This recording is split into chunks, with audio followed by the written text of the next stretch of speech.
Oke, kita ketemu lagi di Talk is Fun, tentunya masih bersama saya Tiffany Raitama. Bagaimana awal tahun Anda? Sudah berapa list dari resolusi ya yang sudah Anda buat? Mungkin termasuk salah satunya resolusi menantikan film-film yang akhirnya bisa membuat Anda semakin terhibur ya. Karena di bulan Januari ini kita akan kedatangan atau kita bisa menyaksikan ada beberapa film layar lebar, referensi film layar lebar. Seperti yang satu ini, jadi ada satu film berjudul Suka Duka Tawa. Jadi drama tidak hanya kita harus dibalut dengan duka saja, sedih-sedih, tapi juga bisa kita selingi dengan bahagia.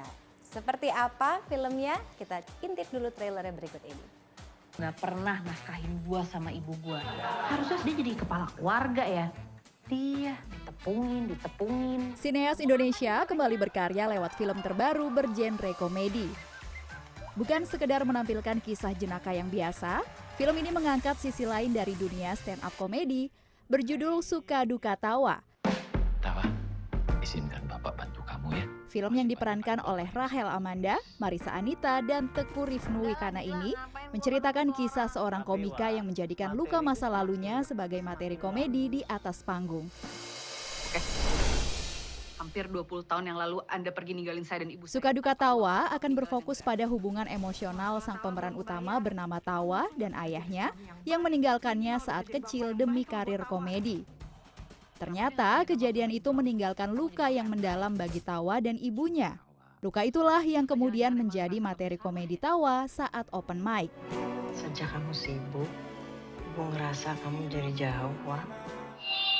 Halo semuanya.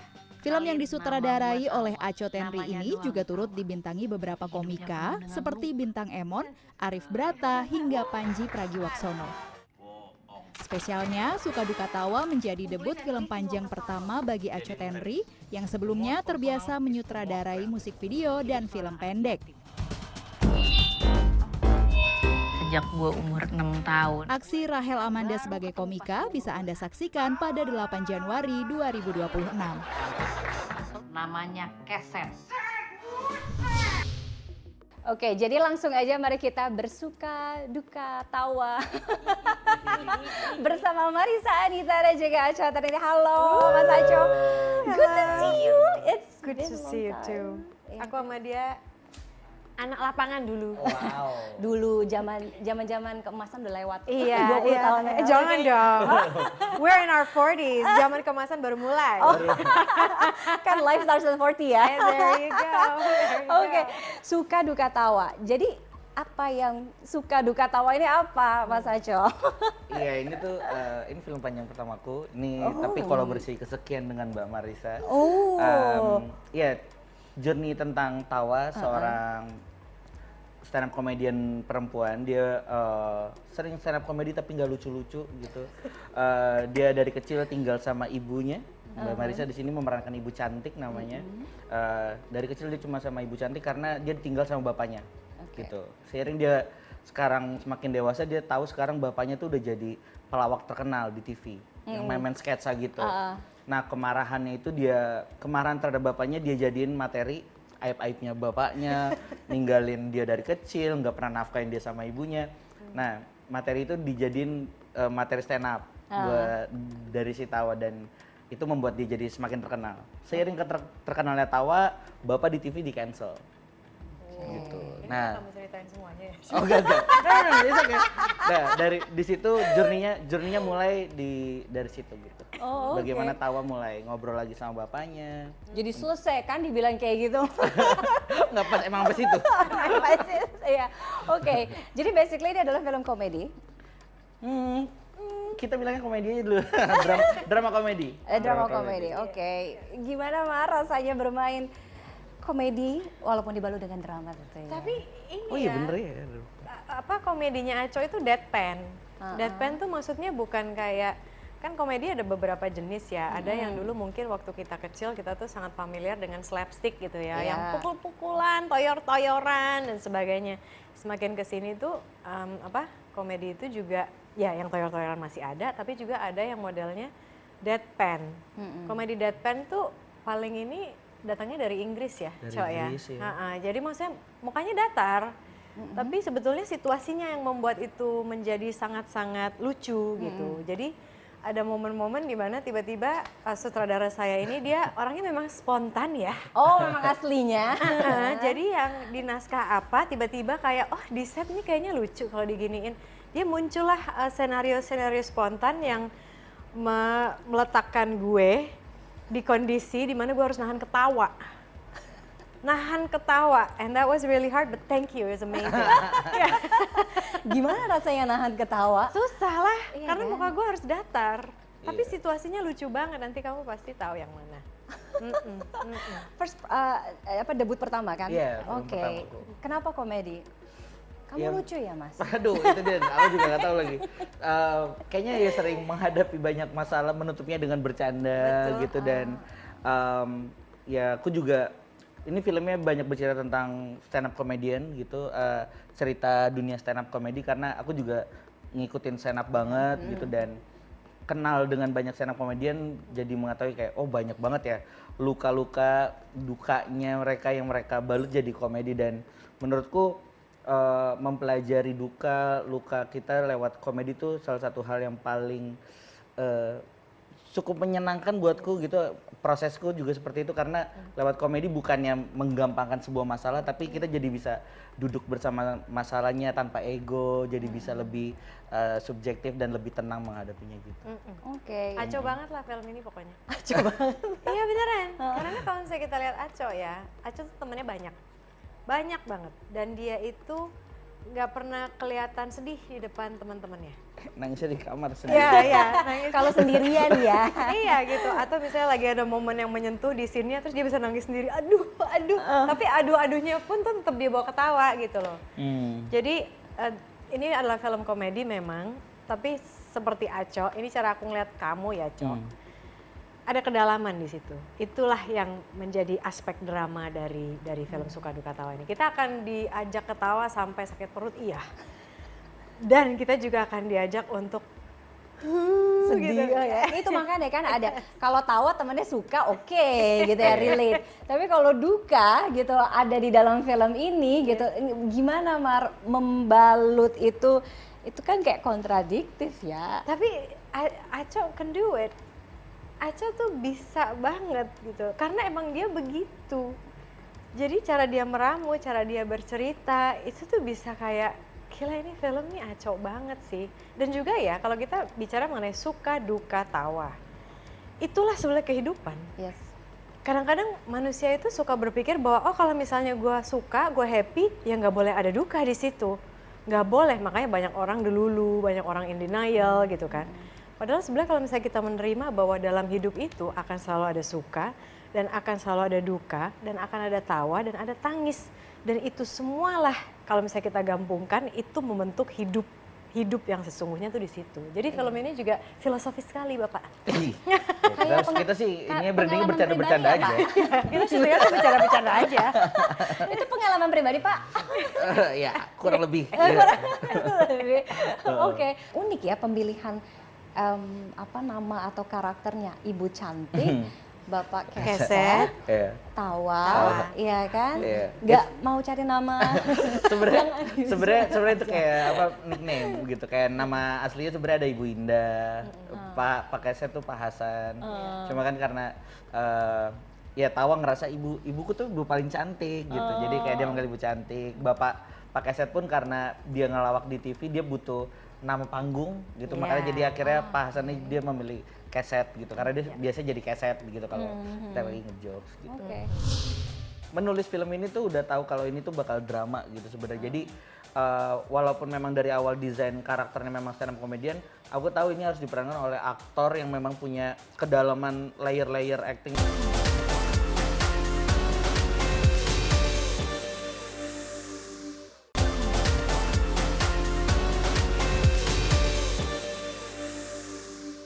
Jadiin premis. The most personal is the most creative. Hidup seorang anak yatim. Sejak gue umur 6 tahun, gue ditinggal sama bapak gue. Kita tuh lagi main petak umpet. Sampai sekarang baru ketemu pas gue umur 21. Tawa! Soalnya gue malu punya bapak kayak dia. Kalau nggak bisa ngurus anak, mending ngurus kaktus, Bang. Bapak gua itu namanya Keses. Ah, ini mah yang bercanda bukan Tuhan. Bercanda mah bapak gua si Keset. Tapi Marissa memang relate dengan stand up comedy nggak sih? Aku suka. Suka? Aku memang suka nonton stand up comedy. Dan aku ngerasa stand up comedy itu sangat menarik karena mereka bisa, stand up comedian ya, mereka bisa membicarakan hal-hal yang serius tapi mereka bawa dengan ringan gitu. Jadi orang Bahkan diajak ketawa. sarkas gitu Iya kan, kan, diajak ketawa cynical. hahaha, tapi setelah itu mikir oh iya benar juga ya gitu kan. Jadi very cerdas.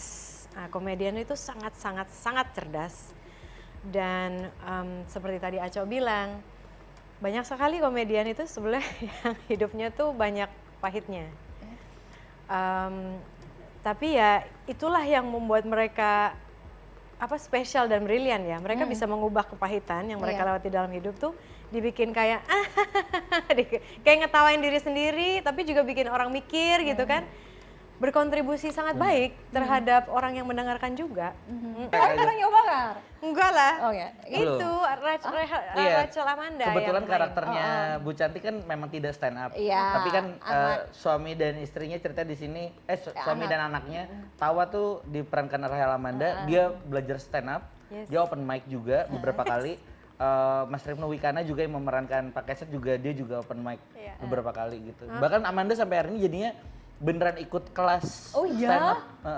Tantangan untuk dengan aktor-aktor lainnya gimana, Cok? Justru kalau aku ngelihatnya karena menulis film ini tuh udah tahu kalau ini tuh bakal drama gitu sebenarnya. Jadi walaupun memang dari awal desain karakternya memang stand up comedian, aku tahu ini harus diperankan oleh aktor yang memang punya kedalaman layer-layer acting yang memang di situ gitu levelnya gitu. Makanya aku kayak aku udah tahu menulis dengan Mbak Marissa di kepala, Mas Rifno dan Amanda gitu. Tapi di sekitarnya tentu ketika ngomongin stand up comedian kita butuh stand up comedian, bukan cuma memerankan tapi juga konsultasi tentang bagaimana sih lingkungannya. Apa yang mungkin pengalaman paling berkesan selama proses syuting, Mar? Selain tentunya susah nahan ketawa itu ya, itu mungkin tantangan terbesar di film ini adalah nahan ketawa. Mungkin kalau misalnya nanya pengalaman berkesan, aku ke belakang ya, bahkan sebelum produksi gitu, waktu pre-produksi, bahkan sebelum pre-produksi, waktu aku ketemu sama Aco di sebuah coffee shop. Jadi suatu hari Aco ngajak ketemu kayak ngopi, ya kita kan biasa ngopi gitu ya. Iya ngopi yuk Mbak gitu, oh ya oke. Terus berceritalah dia tentang suka duka tawa ini gitu. Tentang proyeknya dia ini. Terus aku kan Aco itu pencerita yang sangat baik. Jadi langsung kayak aku mainin film dia di kepalaku. Ketika dia bercerita tuh langsung aku kebayang, oh gila ini lucu banget, oh my god premisnya bagus banget Cok, this is an amazing film. Terus tiba-tiba dia bilang, iya Mama Marissa mau jadi ibu cantiknya gak? langsung tembak ya. Terus aku iya tentu aku mau jadi ibu cantik, sebuah kehormatan gitu loh bisa main di film ini. Aku aja udah suka banget sama ceritanya di kepala gitu kan. Ya udah akhirnya kita bekerja sama, hampir tidak jadi bekerja sama. Iya. Tapi semesta mendukung akhirnya jadi. kalau jodoh kan nggak kemana ya, bisa kolaborasi kerja sama bareng ya. Oke. Kadang-kadang kalau di satu film, bahkan film fiksi sekalipun kita kadang-kadang ngeliatnya gini, tapi iya sih ya, itu bener sih, itu gue banget, atau mungkin itu in real life ya, itu it happens gitu ya. Kalau di film ini menurut Marissa, apa yang cukup relate atau mungkin paling relate dengan kehidupan sendiri gitu, suka, duka, tawa? Apa ya, iya banyak sih. Sebetulnya keseluruhan film ini tuh aku bisa relate, dan aku rasa semua manusia bisa relate. Bahwa dalam kehidupan kita ya akan ada suka, akan ada duka, akan ada tawa, akan ada tangis gitu. Ya udah diterima aja. Itu sih maksudnya tema besar yang paling kita semua bisa relate ya. Dan relasi pada akhirnya filmnya juga sebenarnya tentang relasi anak dan orang tua gitu. Iya, Dan itu tuh kayaknya semua masalah kita ya gitu. Iya. Sambung dengan ngobrol dengan orang tua, tentang orang tua yang nggak tahu cara ngungkapin kasih sayangnya ke anak. Love gitu, language yang nggak nyambung, iya ya gitu. kan? Gitu akhirnya kayaknya banyak yang setelah FGD juga banyak teman-teman ngelihatnya ini bukan cuma sekedar tentang film stand up comedy, tapi juga ini film tentang orang tua anak gitu. Iya betul, betul. Dan kadang-kadang kalau ngomongin orang tua anak, Tawa itu kayak ada di posisi yang bingung. Karena gini nih, kan Bapak Keset ninggalin Tawa sama Ibu. Iya. Nah, Ibu kesel dong, marah dong, sedih. Jadi sepanjang dia ditinggal, berapa tahun? 14 tahun ya? Iya, hampir 20 tahun. Hampir 20 tahun itu kan dia pegang terus tuh rasa sakit itu kan. Dan dia selalu jelek-jelekin Pak Keset di depan Tawa. Ya banyak ya orang yang bisa relate ya, yang karena sakit hati sama pasangannya yang tidak menjadi pasangannya, terus anaknya dijadiin tempat untuk buang sampah gitu istilahnya. Bilang, bapakmu tuh ini itu udah nggak bisa percaya, padahal sebenarnya semua itu jauh lebih kompleks dari yang dikatakan. Betul. Nah terus akhirnya Tawa sebagai anak, namanya juga dia anaknya Ibu Cantik dan dia anaknya Pak Keset. Ternyata talenta dia itu nyebutin Pak Keset. Dia tuh sebenarnya ingin melucu dan bisa melucu. Tapi karena dia merasa kalau misalnya gue nanti ikut profesi bapak gue, nanti berarti gue mengkhianati mak gue dong. Karena gue mau punya, Ada dilema. nah Itu dia. itu banyak banget anak-anak yang pastinya merasakan itu, apalagi anak-anak yang orang tuanya berpisah ya. Betul. Nah jadi kalau misalnya dari situ aku ngelihatnya bahwa kasihan anaknya jadinya. Oke. Iya. Karena anaknya tidak dibiarkan menjadi dirinya sendiri karena dia terlalu sibuk mengurusi perasaan-perasaan orang tuanya. Harusnya sebaliknya, orang tuanya harus sibuk memperhatikan perasaan anaknya. So it's relatable. Iya, orang lain minta didengarkan, tapi apakah orang lain bisa mendengarkan kita dan memahami kita itu kan? Oke, Suka Duka Tawa akan tayang kapan? Untuk di bioskop, tayang serentak di seluruh bioskop Indonesia itu tanggal 8 Januari 2026. Oke. Iya. Gitu. Film yang baik untuk memulai 2020. Yes. It is. Yes, udah gitu tanggalnya 8 lagi, my favorite number. Lu tuh Oke, sengaja ya. Mulai ya. Thank you so much Marisa, Thank you, Cis. Aco, Thank thank you for you. coming, sukses untuk filmnya. Semoga selalu bisa memberikan vibes positif ya kan. Suka Duka Tawa diterima aja, namanya juga hidup ya. Yes, Iya kan? Iya, ketawain aja dulu hashtag kita gitu. Oh, ketawain aja. Meskipun Bu Cantik sebel sih sama Pak Keset. Tawa mulu lo, bercanda mulu. Oke, kita ketemu lagi next time. Sukses selalu untuk karirnya Mar. Nanti Thank ada you. mimpi apa lagi Marisa untuk next projectnya atau yang belum mau di... No, I just want to keep telling stories. That's all. Ya nggak sih?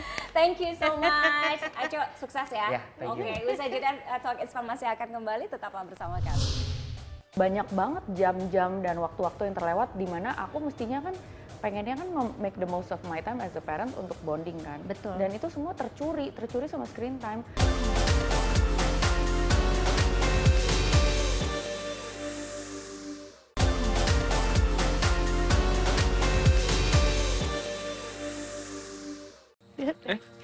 Ada kuncup bunga baru. Pernah ketemu sama kakek sama nenek buyut, kenapa harus ziarah? Rama, Perfilman Indonesia memasuki tahap baru. Film berjudul Esok Tanpa Ibu akan hadir untuk memberikan warna baru dalam sinema Indonesia dengan memadukan genre drama keluarga dibalut unsur fiksi ilmiah, yaitu teknologi kecerdasan buatan. Ibu. Film yang diperankan oleh Dian Sastrowardoyo ini akan berfokus pada kehidupan sebuah keluarga kecil yang berubah saat sang ibu mengalami koma. Di tengah kekosongan kehadiran sosok ibu, sang anak bernama Cimot yang diperankan Ali Fikri kembali menemukan harapan melalui teknologi AI yang diciptakan temannya. Berkat teknologi itu, Cimot dapat melihat dan mendengarkan suara sang ibu hingga mengobati rasa rindunya. Film Esok Tanpa Ibu merupakan debut Dian Sastrowardoyo sebagai produser dan juga aktor secara bersamaan. Selain itu, Dian Sastro juga turut memerankan dua karakter yang berbeda, di mana ia harus memerankan sosok ibu real sekaligus sebagai ibu artificial intelligence.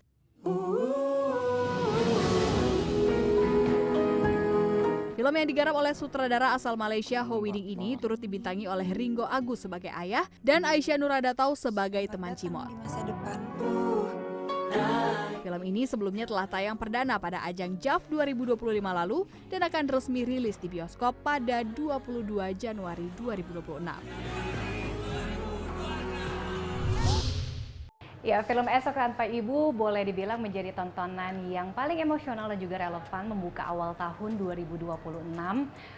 Selain isunya cukup relate ya, kisah keluarga dan juga teknologi yang lekat atau mungkin kita bisa bilang dekat dengan kehidupan masyarakat modern. Sudah hadir bersama saya di Talk Ispan kali ini ada Dian Sastrowardoyo. Halo. Dan juga ada Ali Fikri. Hai Ali, hai Mbak Dian. Hai semuanya. Apa kabar? Baik.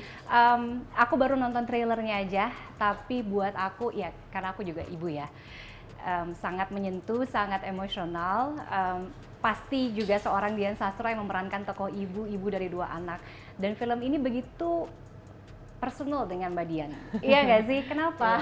Karena benerannya saya juga benerannya ibu-ibu gitu, dan kayaknya baru sekarang deh saya memperkenalkan sosok saya yang sebenarnya sebagai ibu-ibu di dalam layar lebar gitu. Sebelumnya saya pernah jadi ibu, tapi waktu itu anaknya masih balita gitu, dan sekarang saya pertama kali saya mempresentasikan diri saya sebagai ibu seorang preteen ya, pra-remaja yang emang lagi galau-galaunya gitu.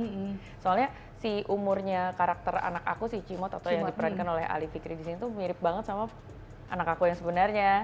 Bahkan sekarang dia lagi nemenin aku karena lagi libur, dan benar mereka temenan karena seumuran. Oh iya? Jadi sebenarnya nggak terlalu susah untuk pendekatan secara secara personal antara ibu dan anak karena umurnya pun juga nggak jauh ya? Sama banget sama umur anak aku, jadi bener-bener ya gitu deh, bener-bener mirip banget sama dinamikanya aku di rumah. Oke, Ali juga merasa begitu, karakter Cimot ini mirip dengan dengan personal Ali. Kemudian kalau kita ngomongin teknologi kan anak zaman sekarang kan ya kayaknya emang nggak bisa jauh ya. Bener. AI dan lain sebagainya. Karena sekarang zamannya kayak begitu cepet, terus sekarang AI udah ada di mana-mana, dipakai sama semua orang. Jadi ya aku merasa deket sama karakter Rama, karena waktu mulai karakternya juga aku banyak ngambil dari my teenager experiences juga. Seberapa kemiripan karakter Cimot ini dengan Ali Fikri? Bisa dibilang berapa persen ya? Let's say 60%, 70% sama. Oke.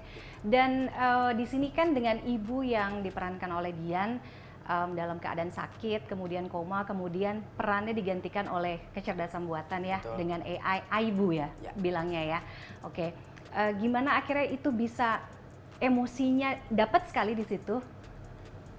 Itu juga salah satu tantangan, karena waktu kita proses syuting teknisnya itu kan Rama ngomong sama jam tangannya kan, dan responnya tuh nggak ada waktu kita syuting. Jadi itu juga salah satu tantangan tertentu, gimana biar emosinya tetap berasa walaupun nggak ada lawan main. Jadi aku mainnya sendiri tapi harus bisa menampilkan rasa kehilangan tanpa ada lawan main. Oke.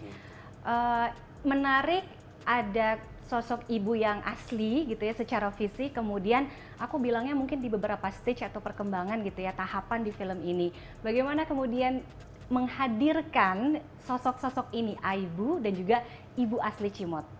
Ya jadi mungkin sebelum aku masuk itu kita sharing dulu ya, bahwa ternyata kalau di film ini kenapa akhirnya si sosok Aibu dalam bentuk kecerdasan imitasi ini tuh dihadirkan sama si Cimot dengan teman-temannya. Itu sebenarnya tuh awalnya tuh karena ibunya jatuh sakit, kemudian jadi koma, dan dia punya riset gitu. Ternyata dari risetnya dia baru tahu bahwa ternyata untuk bisa membangunkan orang yang koma itu perlu dikasih stimulasi-stimulasi memori-memori yang dekat sama si orang tersebut, dikasih mungkin lagu-lagu favorit, terus mungkin dikasih dengar conversation yang pernah terjadi yang dekat sekali emosinya sama si penderita, atau bahkan bau teh favorit gitu. Jadi kadang-kadang stimulasi-stimulasi kayak gitu ke otak tuh bisa bikin orang yang lagi dalam kondisi koma tuh katanya bisa terstimulasi pingin bangun gitu loh, karena jadi responsif, ya kan. Sehingga jadi si Cimot ini sebenarnya menyusun aplikasi ini tuh sebenarnya untuk mengeluarkan memori-memori yang bisa menstimulasi otak si ibunya yang lagi sakit ini, gitu. Jadi AI ini untuk membangunkan ibu sebenarnya tadinya gitu ya. Tapi nggak tahu ya dengan berjalannya waktu, AI ini kan ternyata bisa diajak curhat ya. Iya, betul. Mungkin dan itu kejadian sekarang banyak banget. Nggak cuman anak-anak gitu ya, pritin-pritin, orang dewasa pun orang kayak dewasa, orang kantoran aja lagi commuting aja banyak juga yang lagi curhat sama ChatGPT atau AI apapun. Bener. Dan ternyata di film ini juga terjadi kayak gitu ya. Jadi Cimot akhirnya jadi menggunakan si Aibu ini bukan untuk membangunin ibunya, tapi justru untuk dia juga curhat-curhatan dan jadi mengobati rasa kangen gitu. Nah bagaimana aku memerankan dua peran ini menarik sih sebenarnya, karena kalau yang pertama ya biasa kan sebagai orang yang berinteraksi dalam kehidupan nyata, cuma pada saat jadi ibu itu lebih banyak voice acting. Dan voice actingnya tuh ada beberapa tahapan, karena si aplikasi yang dikembangkan sama si Cimot dan temennya ini ternyata nggak langsung canggih gitu loh. Awalnya tuh kayak versi agak sederhana gitu yang belum canggih-canggih banget, ngomongnya masih kaku banget yang halo selamat malam Cimot gitu. Jadi kayak gitu robotik kan. banget kayak gitu robot ya. banget.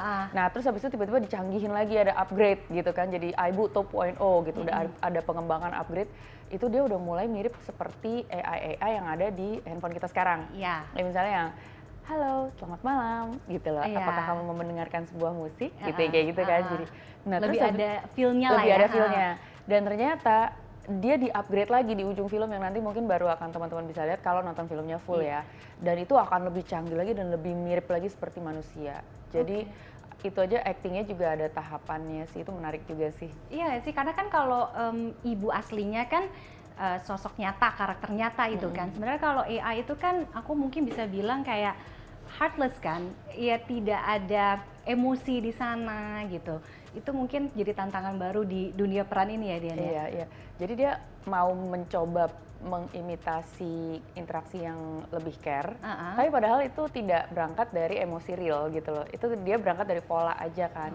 Kalau misalnya anaknya lagi nggak happy, terdeteksi dari detak jantung gitu, heart rate yang kurang bagus. Oke, kalau gitu kamu kayaknya perlu gitu loh, mengatur nafas dulu deh gitu-gitu loh. Jadi lebih problem solvingnya tuh lebih pola aja gitu loh. Beda lah sama ibu beneran kan. Ibu beneran kan pasti pakai pendekatan emosi. Betul. Kalau untuk seusia Ali umur berapa? Aku sekarang 17 tahun. Oh oke. 17 tahun. Waktu syuting 15 ya? Waktu syuting 15 tahun. Oke. Ya. Nggak terlalu banyak adjustment dengan mengenalkan atau pengenalan dengan teknologi AI ini pasti ya. Karena kamu juga pakai kan? Pakai. Oke. Pakai. Ini akhirnya mengubah perspektif kamu nggak soal AI? Pastinya iya, apalagi setelah main film ini kan muncul tuh pandangan-pandangan baru soal akal imitasi ini, karena karakter Cimot kan sampai ketergantungan sama AI ini kan. Jadi tapi menurut aku setelah main film ini kesimpulannya adalah AI itu cuma jadi tools atau bukan pengganti ibunya, tapi karena karakter Rama ini nggak tahu lagi perasaan kangennya mau dibawa kemana, jadi akhirnya dia mencurahkan isi hatinya ke teknologi. Tapi setelah main film ini aku yakin kalau teknologi itu nggak bisa gantiin sosok ibu, tapi cuman jadi ya kayak tadi aku bilang itu, cuman persimpangan aja. Pelengkap aja, betul banget. Oke. Pernah curhat sama AI ya? Pernah lagi aku. Dapat sarannya apaan? Waktu itu aku curhat tentang kayak cara deketin perempuan. Oke. Oh wow, kans ya. Sumpah. Wow, ada itu? Ada dikasih tahu. Dijawab beneran. Cukup knowledgeable nggak? Cukup knowledgeable lagi, tapi terlalu cringe sih. Itu beneran teknologi banget, nggak ada manusianya sama sekali. Apa dijawab ya sama AI? Pokoknya dijawabnya, kamu harus dekatin dia, terus memuji dia dulu, baru ngomongin apa. Terus aku dikasih topik-topik, tapi nggak kepake. Pas udah di sini aku aduh malu banget nggak jadi deh gitu. Oke, itu the first and the last one. Yes. Oke. Dian pernah curhat sama AI? Kalau aku bukan curhat AI, cuma aku pernah pengen lagi lebaran waktu itu, terus habis itu aku lagi pengen masak asam pade gitu loh. Tolong mau dong minta resep asam pade yang paling gampang tapi paling enak dan empuk gitu. Oke, kamu mau aku kasih resep asam pade gitu yang lebih gampang gitu. Terus misalnya kalau kamu mau dagingnya jauh lebih empuk bisa di presto dulu ya gitu-gitu. Jadi yang kayak oke urutannya gitu, aku akhirnya masak dengan guidance AI itu sih. Ali di sini dengan Dian Sastro, kemudian juga ada Ringo. Dua nama besar gitu kan. Mungkin pertama kali kalian dan juga aku ngeliatnya deket banget. Ketika kemarin di Beef ya kan, maksudnya hubungannya tuh personal, apa mungkin karena jaraknya juga nggak terlalu jauh ya Diana sama anaknya ya? Mungkin karena mirip banget dia kayak anak aku ngeliat dia udah persis kayak anak aku aja gitu. Jadi Ali udah makan belum? Ayo makan sama ibu gitu loh. Ayo numpang mandi di kamar ibu. Pokoknya gitu kan bener-benernya kan bener-bener kita bareng aja gitu loh. Nggak usah ngerasa kayak kita tuh orang lain. Anggap aja kayak keluarga beneran. Apalagi aku sama ibunya Ali beneran juga calling-callingan kan. Jadi kita ya saling titip lah gitu. Titip anakku ya mbak. Iya mbak ini pokoknya ini anak gitu. gitu. Jadi ikut ngurus aja gitu loh. Gimana pengalaman bekerja sama dengan Dian dan juga Ringo? Seru banget. Kayak apa Ibu Dian? Aku tuh terbantu banget sama kehadiran ibu. Kalau lagi di set tuh sangat ngebawa kayak vibes yang hangat banget. Jadi bahkan dari cara ibu ngeliat aku waktu di set aja tuh mungkin dengan cara lihat atau dengan cara ibu bereaksi tuh udah ngebantu aku buat bikin hubungan ibu anak nih terasa nyata dan gak dibuat-buat.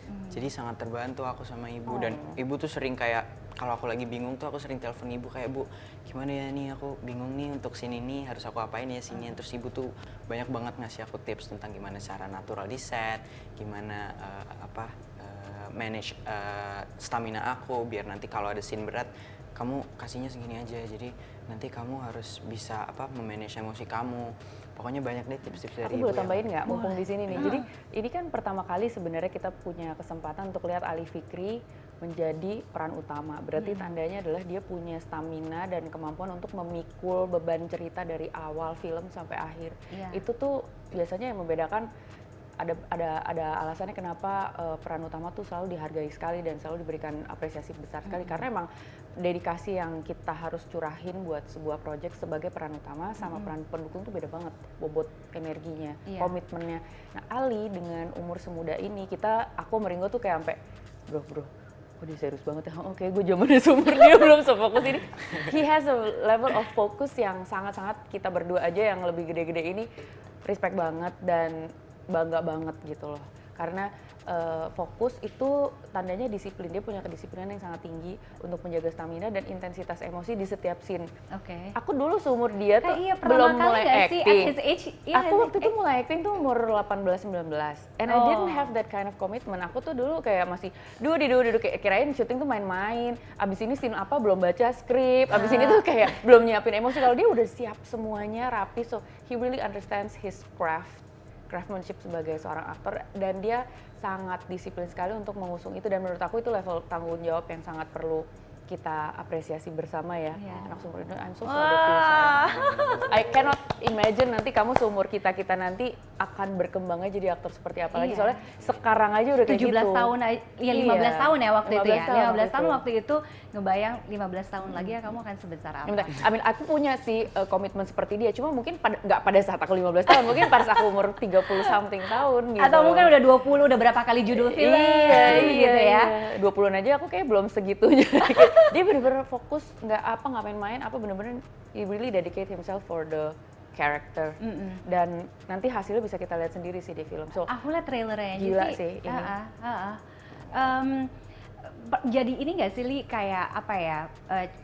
Aku bukannya pressure ya, tapi kayak tantangan buat kamu ketika pertama kali ini ada Esok Tanpa Ibu yang main tuh ada Dian Sastro, ada Ringo gitu. Pastinya, apa pasti yang aku di pikiran Ali pas pertama? Pertama aku deg-degan banget. Tapi dari mulai baca skrip pertama kali tuh aku udah jatuh cinta sama karakter Rama dan ceritanya tuh ini harus aku nih yang main. Aku pengen banget main karakter ini. Jadi sampai akhirnya diterima dan masuk ke proses reading, ketemu sama orang-orang hebat di balik film Esok Tanpa Ibu tuh aku jadi merasa kalau aku tuh nggak dianggap jadi kayak anak kecil, bahkan dianggapnya tuh sebagai partner. Jadi itu yang aku hargain. Aku mau suka dianggap kayak anak kecil gitu ya di project lainnya. Sometimes. Maksudnya diperlakukan. Curhat tipis-tipis dia. Iya, maksudnya kalau ngobrol sama aku tuh serius. Jadi itu yang sangat aku hargain dan akhirnya ngebantu aku buat ngedalamin karakter Rama. Karena karakter Rama ini kan apalagi sama ibu, kan dia pokoknya hal-hal kecil dari yang receh sampai yang paling dalam tuh ceritanya ke ibu. Jadi ngebantu banget. Apa yang ada di pikiran Ali kan kalau di cerita ini kan membayangkan ketika kita besok bangun itu udah nggak ada ibu di samping kita. Betul. Gimana emosi itu? Munculin emosi itu sih yang paling berat. Apalagi kalau anak sih kita nggak pernah ngebayangin itu ya. Tapi kayak selalu harus siap kan. Iya. Jadi setelah dapat kabar ibunya koma kan kayak hidupnya Rama itu ada kebolongan yang besar sekali di hidupnya kan. Jadi menurut aku film ini tuh ngikutin perjalanannya Rama gimana dia bisa bertahan waktu kondisinya dia lagi kayak gitu. bagaimana seorang remaja bisa tetap terhubung walaupun dunianya terus berubah gitu. Oke, Dian melalui film ini message apa yang ini sangat relevan aku bilang ya dengan perkembangan teknologi zaman sekarang, keluarga bisa jadi dua sisi ya kan, ada baik dan buruknya dengan AI ini gitu.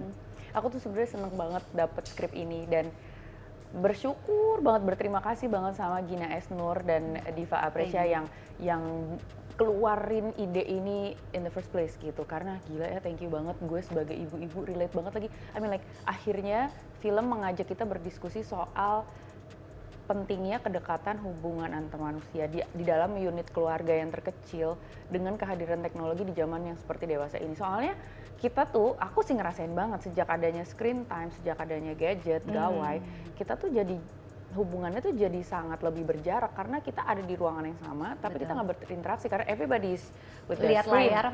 Dan aku tuh kadang-kadang nunggu banget, aku harus nunggu waktu liburan banget di mana kita kayak punya ritual sekeluarga, semua gawai dikumpulin dan kita harus berinteraksi. Dan kayaknya aku baru punya hak untuk mencanangkan itu kalau lagi liburan panjang sekolah. Kalau misalnya pas lagi nggak hari libur, pulang sekolah tuh mereka akan komplain kalau aku ambil gawainya karena mereka bikin PR pun dengan screen, dengan tablet, dengan apa gitu. Dan kalau udah bikin PR kita udah nggak tahu lagi nih, ini sambil cari entertainment di situ gitu, beneran ngerjain atau karena banyak banget jam-jam dan waktu-waktu yang terlewat di mana aku mestinya kan pengennya kan make the most of my time as a parent untuk bonding kan. Betul. Dan itu semua tercuri sama screen time. Kita tuh sayangannya sama screen time dan di sini tuh film ini tuh kayak merupakan sebuah tesis gitu loh dengan kehadiran teknologi. Akankah ini memperedekatkan kita antar manusia atau malah menjauhkan kita? Nah ini dijawabnya tuh tesisnya di film ini. Karena dengan adanya ibu yang ternyata mencoba menggantikan sosok ibu, tapi sebenarnya kan dia teknologi kan. Apakah dia bisa mendekatkan Cimot dengan bapaknya? Iya. Seperti dulu ibunya yang beneran dalam keadaan berinteraktif atau enggak gitu. Dan ternyata di situ akan terlihat di film ini bahwa ternyata enggak gitu loh. Oke. Semakin penasaran pasti dengan filmnya ya kan, dan setelah nonton Esok Tanpa Ibu ini ya this is your choice. Setelah ini kayak what would you do to your kids gitu kan, bagaimana bonding itu harus kalian strategikan lagi supaya bisa nyambung di satu keluarga. Last Ali, what would you say to Ibu? I could go on and on, but I love you. Syukur banget dapat anak baik kayak gini, rajin bekerja, rajin belajar ya sayang. Dian harapannya apa sih buat Ali? Aku Buat soalnya Ali? lihat iya kayaknya sayang banget. Kayak Ini adalah beneran anak rohaniku. Kalau kita baca novelnya Pramudia, dia punya anak rohani gitu ya, anak rohani gue, anak didik gue. Tapi bersyukur banget kalau bisa jadi sosok ibu di hidupnya Ali juga, walaupun ibu dalam karir, ya. Dan enggak juga.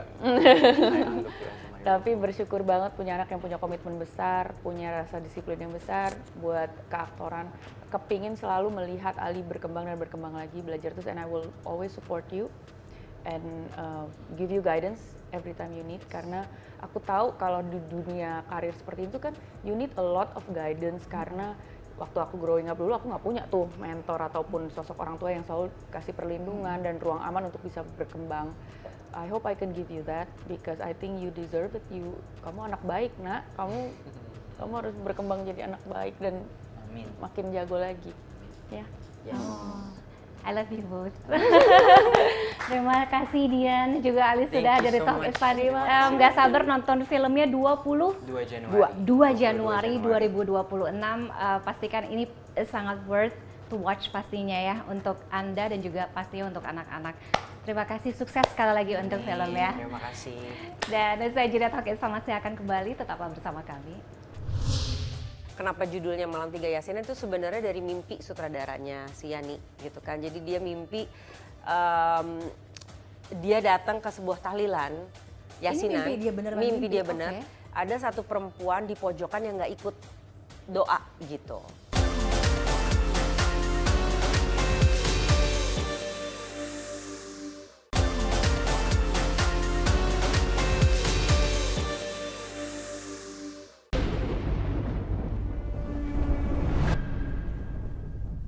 Kita akan makamkan Sarah malam ini juga. Masih di Talk is Fun. Masih ada satu film lagi yang akan menghiasi layar bioskop di awal tahun.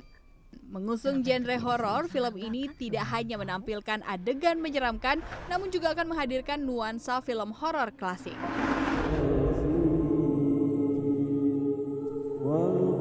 Berjudul Malam Tiga Yasinan, film yang dibintangi oleh Wulan Guritno ini tidak hanya mengusung genre horor, melainkan juga terdapat unsur religi dan misteri di dalamnya.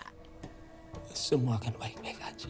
Tolongin Sarah kali ini. Bersetting di tahun 80-an, film Malam Tiga Yasinan bercerita mengenai kehidupan keluarga konglomerat yang berubah drastis secara tiba-tiba usai kematian Sarah yang diperankan oleh Shalom Razade. Setelah kematian itu banyak misteri masa lalu keluarga yang mulai terbongkar. Film ini menjadi proyek layar lebar di mana Wulan Guritno dan putrinya Shalom Razade beradu akting. Malam Tiga Yasinan turut dibintangi beberapa aktor ternama Indonesia lainnya seperti Hamesh Daud, Pit Pagau, hingga Baim Wong. Film karya sutradara Yani Sukarya ini akan tayang pada 8 Januari 2026.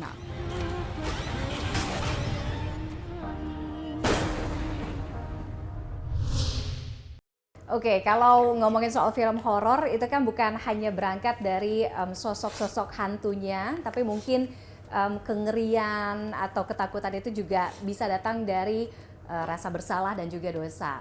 Mungkin itu gambaran sedikit besar dari film Tiga Yasinan ya, Malam Tiga Yasinan. Sudah hadir di Talk is Fun kali ini ada Wulan Guritno dan juga ada Shalom, ibu anak. Aduh. Kayak kembar ya? Iya, genetik. Ya dari kayak Mbak Wulan apa kabar, Shalom apa kabar? Baik, alhamdulillah. Oke, kita ngomongin soal Malam Tiga Yasinan yang kalau bisa dibilang secara psikologis filmnya agak berbeda dengan horor-horor lainnya ya. Bedanya gimana? Yang didengar dulu baru yang ya kan, karena ini berangkat dari tahun 80-an ya. Iya, jadi sebenarnya film horor ya tetap film horor. Kita tetap menyajikan apa yang penggemar horor suka, pastinya the jump scare and all. But di sini kita juga mau menyuguhkan yang lain. Horornya itu sendiri bukan hanya dari jump scare-nya aja, tetapi ada cerita yang menakutkan gitu. Cerita sebuah keluarga yang digerogoti dan dikejar rasa bersalah atas dosa yang dikubur dalam-dalam. Gitu. Dosa masa lalu yang dikubur dalam-dalam. Setnya kurang lebih setnya di tahun 80-an. Di sebuah rumah mewah keluarga Joyo Direjo. Joyo Direjo, ribet namanya, nama Jawa itu ya. Joyo Direjo. Dan juga pabrik gula mereka gitu, dengan ladang tebunya gitu. Jadi ceritanya berkisar di situ tentang keluarga itu, tentang intrik dan kejahatan yang dilakukan oleh keluarga itu. Oke, Shalom di sini memerankan sebagai jadi karakternya kembar ya? Iya, anak kembar ya? Iya betul. Oke, Sarah dan Samira. Sarah dan Samira. Oke, bagaimana bisa? It's a big challenge pastinya, ya kan? Karena iya dong. Dan jadi hantunya juga. Oh oke. Ya, jadi 3 lah yang aku mainin. Gimana bisa membagi Shalom ke dalam 3 peran ini? Banyak PR tentunya, tapi alhamdulillah dikasih 3 acting coach dari awalnya membedah karakter sampai mengolah tubuh dan membedah skrip. Jadinya sangat dibantu oleh itu, karena untuk membangun satu karakter aja itu udah banyak PR-nya, apalagi 2. Dan kalau untuk menjadi hantunya itu kan lebih ke stunt ya, dan ekspresi kosong dan gerak-gerik yang menyeramkan itu. Jadi preparasinya lumayan panjang dan lumayan gak ada waktu untuk yang lain juga.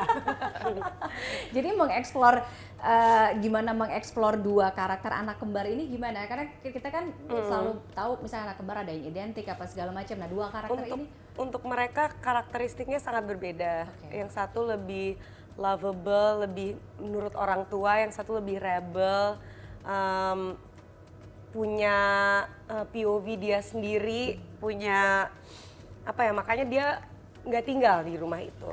Kalau yang Samira, tapi aku ngelihat kos karena kuliah. Iya, tapi aku ngelihat ada beberapa karakteristik Sarah dan Samira yang mirip aku. Ini aku membedakannya dari situ. Mbak Wulan di sini berperan sebagai sebagai ibu tirinya Sarah Samira. Jadi keluarga Direjo itu silsilah keluarganya nih. Ada sang raja, the king, Opa Hendra. Opa Hendra ini punya anak 2, namanya. Ompit Pagau ya? Iya, yang memerankan Ompit Pagau. Kemudian punya anak 2, Ari dan Lili. Nah, Ari ini punya istri 2, ibunya Sarah Samira dan aku istri kedua, gitu. Punya anak Sena. Nah, disitulah terlihat kan konflik keluarga ini dimulai itu dari meninggal kembarannya Samira. Meninggalnya Sarah. Opa Hendra tuh, tipe-tipe orang tua yang menjunjung tinggi martabat dan harga diri keluarga. Jadi dia punya quote yang sangat dipegang teguh dan diturunkan ke anak cucunya dan harus dipatuhi adalah mikul duhur mendem jero.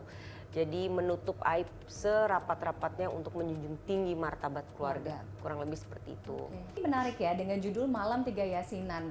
Yang kita tahu sebenarnya ya ini cukup lekat dengan kebiasaan dan masyarakat Indonesia ya. Dan juga kenapa akhirnya horor juga, Wulan? Ya, it's not about the genre. Ya kebetulan mungkin the universe conspires dibuatnya yang film ini dulu. Sebenarnya kali ini udah berjanji mau aktif, tapi dan kita juga udah ada pipeline, udah ada bank cerita gitu. Tadinya mau buat yang mana dulu ya. Kita mengerjakan serius mana yang lampu hijaunya duluan nih. Yang lampu hijaunya Malam 3 Yasinan. Kenapa judulnya Malam 3 Yasinan itu sebenarnya dari mimpi sutradaranya si Yani gitu kan. Jadi dia mimpi dia datang ke sebuah tahlilan Yasinan. Ini mimpi dia benar. Ada satu perempuan di pojokan yang nggak ikut doa gitu. Nah dari situ pokoknya ngeliatin dia terus. Jadi dia tuh ketakutan, kemudian dia cerita ke partnernya di Hell Road Film yang kemudian kita berpartner untuk bikin film ini. Wah, bagus nih, namanya orang film ya, kayak gitu malah jadi dapat ide. Bagus, tapi baru di titik bagus nih, hal itu dijadikan basic cerita gitu. Nah dari situ berkembang si sutradara nemuin aku Mandayana di Alkimia, kita tuh develop cerita gitu. Jadi berangkatnya benar dari mimpi. Dari mimpi. Shalom di beberapa job mungkin sebelumnya ya ada juga pernah kolaborasi sama Mama sendiri gitu ya. Tapi mungkin untuk di film 3 Yasinan ini sendiri gimana akhirnya bisa ada di satu project film bareng, jadi produser juga, susah nggak? Atau lebih banyak ngomelnya mungkin? Enggak sih, kayak beneran profesional aja. Nyampai set juga udah kayak co-star sendiri aja, udah nggak ada role ibu dan anak lagi. Ya udah, jadi ada profesional itu. Iya, sangat profesional sih, karena gini, pada saat di lapangan kan she's not my daughter, she's already Sarah Samira and aku Laila. We're focused on masing-masing kita gitu untuk merealisasikan, menghidupkan peran kita masing-masing secara maksimal gitu kan. Dan ini kebetulan aja ibu dan anak, tapi pada saat kita diproduksi film, produksi misalnya aku dengan teman-teman aktor, aku nggak bisa memarahi, menggurui, nggak kayak gitu, nggak kayak gini kan nggak bisa gitu. Begitu juga ke Shalom, she has her own process, I have my own process dalam menghidupkan karakter-karakter yang harus kita hidupkan gitu. Jadi kalau diskusinya ada sih pada saat diskusi sama seperti di produksi-produksi lainnya dengan aktor-aktor lainnya pada saat kita coaching klinik, reading, bedah skrip gitu. Itu kan kita sama-sama dengan seluruh pemain gitu. Di situ tempatnya di situ aja, di luar itu enggak.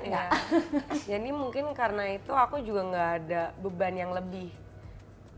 Kayak ini kan udah ada beban 2 karakter, beban untuk sang produser, beban untuk sutradara, dan beban untuk diri aku sendiri. Kalau ditambah lagi bebannya kayaknya udah nggak tahu deh gimana. Kayak ada ibu Sama- rese yang di lokasi kayak sama aja kayak Apapun kalau itu. misalnya ibu dan anak di satu nggak usah perfilman, mungkin sama-sama lawyer, tapi ibunya mengkritik kerjaan anaknya kan nggak enak gitu kan.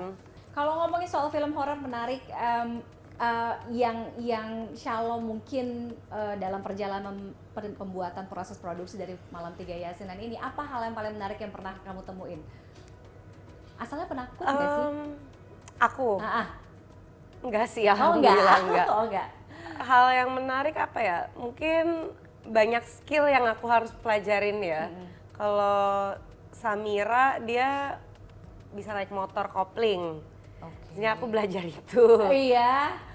Dan Jatuh-jatuh nggak sih? Itu pertama kali kamu naik motor? Iya, enggak, aku motor metik aja pun nggak bisa. di ujungnya ditangkep tapi. Iya, cuman bisa jalanin ke gigi 1 ke gigi 2 sampai ujungnya ngeremnya ditahan gitu kan. Tapi itu seru juga prosesnya. Terus juga kalau Sarah dia pemain biola, jadi aku belajar main biola juga. Lumayan sulit tapi seru juga. Kalau menjadi hantunya itu banyak latihan stunt yang ya fun lah overall, banyak skill-skill yang didapat dan banyak hal yang pertama kali aku baru lakuin juga. Di project Film ini. ini akan tayang menjadi pembuka Awal tahun, yes. 2026. Betul. Referensi Iya. di layar lebar ya, tentunya bisa jadi tontonan Anda. Masih libur kan, Tia? Masih. Iya, jadi bisa Pas jadi banget di pilihan week pertama. untuk sebelum kembali ke sekolah, kembali ke Kerja. kantor, pusing lagi. Oke, message yang mau disampaikan apa dari Malam Tiga Yasinan, Mbak Ulan? Seperti quote-nya keluarga ini, mikul duwur mendem jero. Mungkin kalau secara positif, sih positif ya. Namanya keluarga kan kita harus bagaimanapun menjaga martabat keluarga dan harga diri keluarga. Tapi pada saat kita terlalu terobsesi akan sesuatu, terutama pencitraan, itu bisa akhirnya berbalik ke kita. Kita yang susah, kita yang beban gitu. Dan tragedy could come gitu dengan segala tindak tanduk kita yang terlalu terobsesi. Gitu. Jadi obsesi juga jangan Ya. over banget lah ya. Betul. Oke, Shalom. Kalau untuk aku simpel, jangan lupa nonton. Tapi selain itu, aku cuman mau bilang banyak banget pesan-pesan yang bisa diambil dari film itu. Semoga penonton-penonton nanti bisa terima dan bisa bawa pulang pesan-pesan itu juga. Oke, Malam Tiga Yasinan 8 Januari 2026. Yes. Terima kasih Wulan Thank you so Guritno, much, Shalom, Ani. sukses untuk filmnya Malam Tiga Amin. Yasinan. Kita pasti akan nunggu ya di awal 2026. Yes. Dan demikian Talk is Fun kali ini, kita akan berjumpa lagi di next episode. Sampai jumpa.